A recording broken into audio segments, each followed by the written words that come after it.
Tonight, we examine two sharply contrasting messages to Europe. Pope Leo's appeal in Spain for unity, dignity and European purpose, and a warning from Pete Hegseth, the US Secretary of Defense, about dangerous ideologies arriving by sea amid migration, battles, rising nationalism, Russian pressure and doubts over transatlantic solidarity. Well, to explore this complex picture, we're joined by Elisabeth Braw.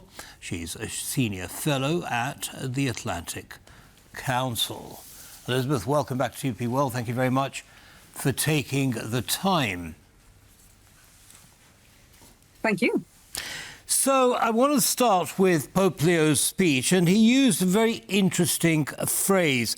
He said he called for Spain to advance European unity as a gift to the whole human family. What do you think he meant by that phrase? What is clear is that Pope Leo has taken it upon himself to be the voice of reason, the voice of steadiness, the voice primarily of hope in Europe and beyond. And he used that platform this time again.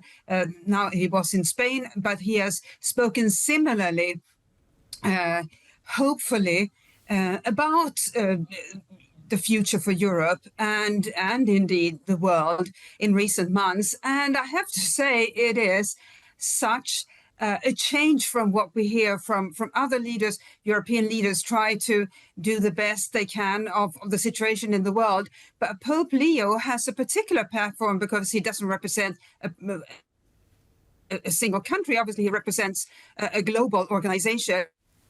And so he can articulate these issues, and it's frankly wonderful to hear from him once again. This time on the issue of European unity, and there is a reason I think that he has become the world's favorite American. Right. Well, it's given Spain's background, it was occupied by the Moors for 800 years, and it is a destination in the Canary Islands for migrants from West Africa. Migration clearly was a part of his message.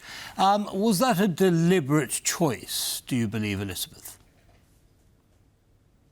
The Roman Catholic Church has, as your viewers know, a number of core issues that it frequently, regularly articulates, and one is human dignity. And that is the reason why the Roman Catholic Church often speaks about the rights of migrants. This is not new to Pope Leo. It's something that the Catholic Church has advocated now for a very long time. Indeed, one could say since its inception at the time of Jesus Christ. But what Pope Leo doesn't do is wade into the discussion about how many migrants should be received. He talks about, as have his predecessors, the way in which migrants should be treated, the fact that we are all human beings.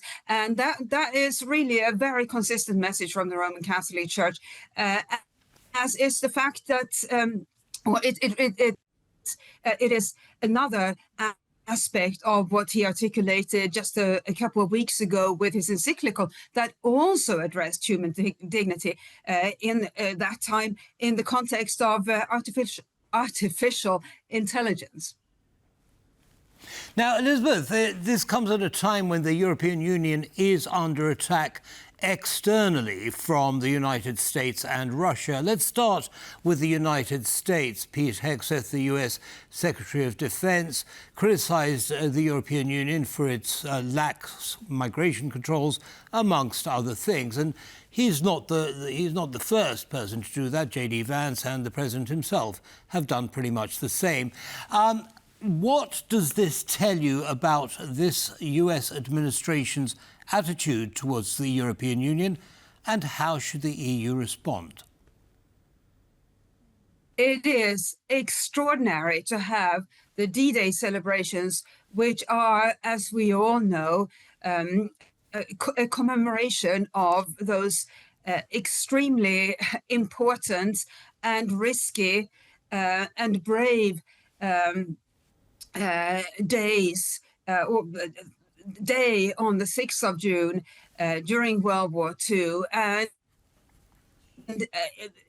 traditionally, every year, it has been commemorated. Political leaders have spoken of the bravery and sacrifice of the soldiers involved, because that's what it is about. It was about a concerted effort to defeat the Nazis. Many soldiers, countless soldiers lost their lives. That is what is commemorated on the D-Day celebrations every year. And yet, this year, Pete Hegseth used his speech to also wade into the debate around migration in Europe. It was,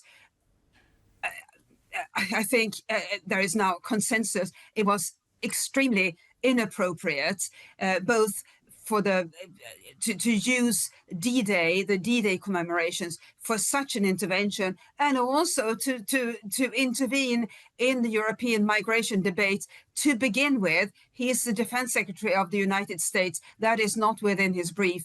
And it's also not customary for any politician in any allied country to weigh in on the domestic politics of allies. And yet that is precisely what happened. Understood. Now, we've seen a rise in nationalist parties in different European countries. Germany, France, Italy come to mind. How do Pete Hegseth's words interact with that movement? They are clearly an effort to bolster such sentiments in Europe, and that is an objective of the Trump administration, which was written into the national security strategy which came out a few months ago. So it's not news that the Trump administration is trying to bolster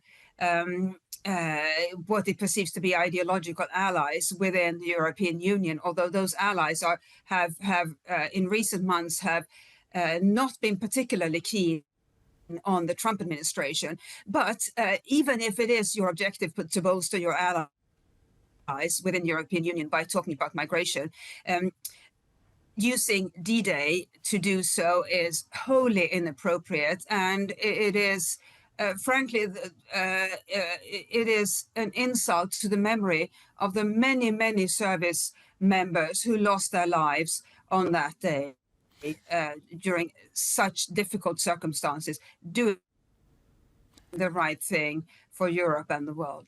Indeed. Elisabeth Braw, thank you very much, as always, for your analysis, and have a good evening. Thank you. And that brings us to the end of this episode of World News Tonight. But as always, stay tuned. There's lots more coming up.